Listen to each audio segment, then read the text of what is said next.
तो स्वागत है आप सबका एक बार फिर हमारे YouTube चैनल में बात करने वाले हैं। इस वीडियो में आरजीएचएस के अंतर्गत मिलने वाले चिकित्सा लाभ और संबंधित विवरण। तो आरजीएचएस में मिलने वाले चिकित्सा लाभ को लेकर आरजीएचएस वेबसाइट से दी गई ये जानकारी है, सभी के लिए काफ़ी उपयोगी होगी। चैनल पर पहली बार है तो लाइक करें, सब्सक्राइब करें, आगे भी अपडेट्स मिलते रहेंगे। तो आरजीएचएस को लेकर क्वेश्चन है और आपके संशय जो है इससे दूर होंगे। तो सबसे पहला है कि क्या राज्य मेडिक्लेम योजना का लाभ लेने के लिए आरजीएचएस में पंजीयन करना आवश्यक होगा? तो हाँ, राज्य मेडिक्लेम योजना के इंडोर व डे केयर की चिकित्सा लाभ प्राप्त करने के लिए आरजीएस के माध्यम से ही कैशलेस प्राप्त होंगे, अतः आरजीएस में पंजीयन करना अनिवार्य होगा। इसके अलावा यदि पत्नी पत्नी दोनों 1/1/2004 से पहले के राज्य कर्मचारी हैं तो आरजीएस में लाभ किस प्रकार मिलेगा? तो ऐसे में पूर्व में लागू नियमानुसार लाभ ही आरजीएस के माध्यम से भी कैशलेस प्राप्त होते रहेंगे। दोनों में से जिससे अधिक मूल वेतन प्राप्त हो रहा है वह अपनी स्वयं की एसएसओ आईडी से आरजीएस में पंजीयन करके हायर एंटाइटलमेंट का लाभ यानी परिवार के लिए प्राप्त कर सकता है। इसके अलावा क्वेश्चन है, यदि पति पत्नी में कोई एक दिनांक 1/1/2004 से पहले है वह एक दिनांक 1/1/2000 के बाद का राजकीय कर्मचारी है तो आरजीएस में लाभ किस प्रकार से मिलेगा? तो पूर्व में लागू नियमानुसार लाभ ही आरजीएस के माध्यम से कैशलेस प्राप्त होंगे। जो दिनांक 1/1/2004 से पूर्व का कार्मिक है वो आरजीएस में पंजीयन करके कैशलेस लाभ प्राप्त कर सकता है। इसके अलावा अगला प्रश्न आता है आरजीएचएस को लेकर, यदि पत्नी पति दोनों 1/1/2004 उसके बाद के राज्य कर्मचारी है, दोनों की आरजीएचएस का विकल्प लेकर अंशदान की कटौती करवाते हैं तो आरजीएस में लाभ किस प्रकार मिलेगा?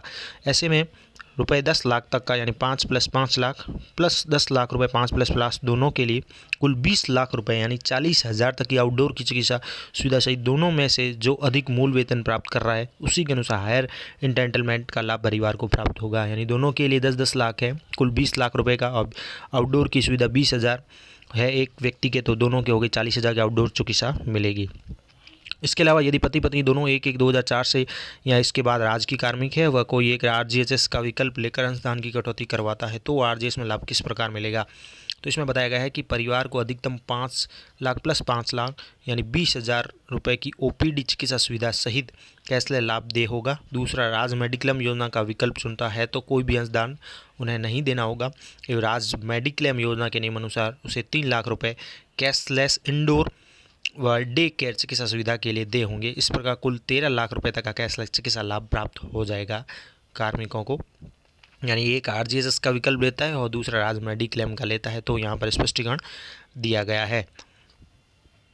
इसके अलावा यदि पति पत्नी दोनों राजकीय सेवा में है तथा दोनों ही राज्य मेडिक्लेम योजना का लाभ या विकल्प चुनते हैं तो आरजीएस में लाभ किस प्रकार मिलेगा? बिना कोई अंशदान दिए राज्य मेडिक्लेम योजना के अंतर्गत कुल 6 लाख रुपए यानी दोनों के 3-3 लाख तक के इंडोर व डे केयर चिकित्सा सुविधा का कैशलेस लाभ दे होगा। इसके अलावा आउटडोर चिकित्सा व बफर फंड की सुविधा यहाँ दे नहीं होगी। आरजीएचएस अगर नहीं लेते हैं, केवल राज्य मेडिक्लेम लेते हैं।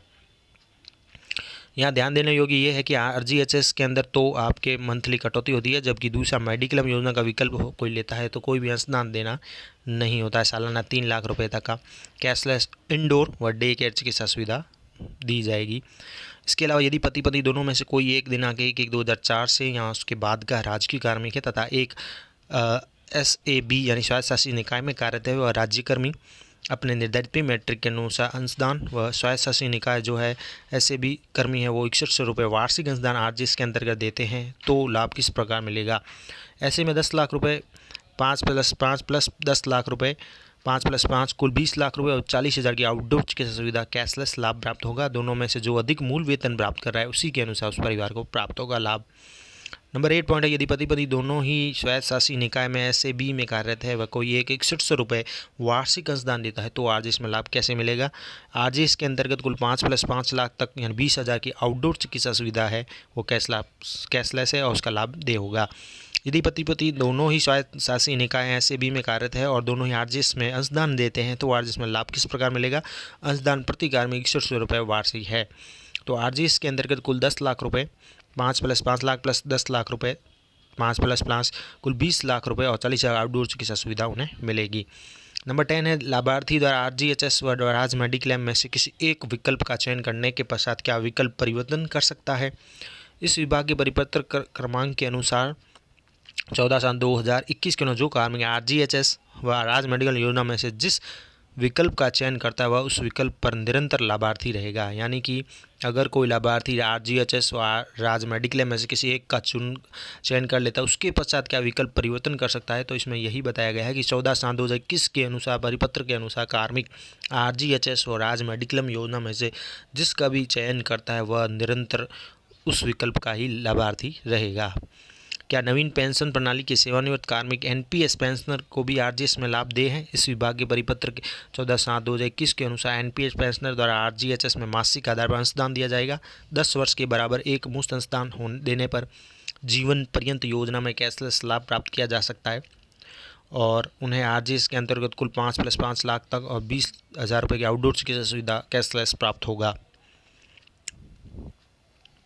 और इसके साथ ही ये क्वेश्चन पूरे होते हैं। कुल 11 क्वेश्चन थे। तो ये इंपॉर्टेंट क्वेश्चन थे पति पत्नी प्रकरण को लेकर, सबसे इम्पोर्टेंट सभी के लिए। इसके साथ ही पति पत्नी को लेकर एक स्पष्टीकरण भी दिया गया है कि कोई एक जना जो भी कार्मिक है वो अपना एक ही जन आधार कार्ड से जो है रजिस्ट्रेशन कर सकता है और उसके आधार पर जो जिसका भी मूल वेतन अधिक है उस मूल वेतन के आधार पर उसकी कटौती की जाएगी। तो ये इंपॉर्टेंट जानकारी आप सभी के लिए इस वीडियो में। Thank you. साथ ही आपको बता दें कि आरजीएचएस में पति पत्नी दोनों के कर्मचारी पेंशनर होने की स्थिति में भी स्पष्टीकरण किया गया है। राजस्थान सरकार स्वास्थ्य योजना का 20 अक्टूबर का ये ऑर्डर, जिसमें बात स्पष्ट की गई है कि राजस्थान सरकार स्वास्थ्य योजना पति पत्नी दोनों के आरजीएचएस लाभार्थी होने की स्थिति में एक ही जन आधार कार्ड माध्यम से पंजीकरण की सुविधा प्रदान की गई है। यानी एक ही जन आधार कार्ड से पंजीकरण कर सकते हैं। इसके लिए पति पत्नी दोनों के कर्मचारी पेंशनर होने की स्थिति में किसी एक ही SSO ID के माध्यम से पंजीकरण की प्रक्रिया आरंभ करके पंजीकरण की प्रक्रिया के दौरान पति पत्नी को कर्मचारी या पेंशनर चुनते हुए सत्यापित करना है। इसके समय सूचित किया जाता है कि ऐसे प्रकरण में जिस अभ्यर्थी या लाभार्थी के SSO ID में से पंजीकरण किया गया है उसकी SSO ID में ही आरजीएचएस कार्ड डाउनलोड करने का विकल्प प्रदर्शित होगा। इसके साथ ही अन्य को पंजीकरण के दौरान सत्यापित कर लेने की स्थिति में दोनों की SSO कर्मचारी ID से पंजीकरण किया हुआ माना जाएगा। पति पत्नी दोनों में से जिसके SSO ID से पंजीकरण संपन्न होगा उसी के मूल वेतन के आधार पर चिकित्सालय में अधिवास की पात्रता का निर्धारण होगा। यानी इंटाइटलमेंट ऑफ एकमेंडेशन का निर्धारण होगा। जो भी भत्ते प्राप्त होंगे उसी के आधार पर होंगे। यानी दोनों में से जिसकी SSO ID से पंजीकरण होगा उसके मूल वेतन के आधार पर उसको सुविधाएं निर्धारण की जाएगी। ये पति पत्नी को लेकर स्पष्टीकरण है।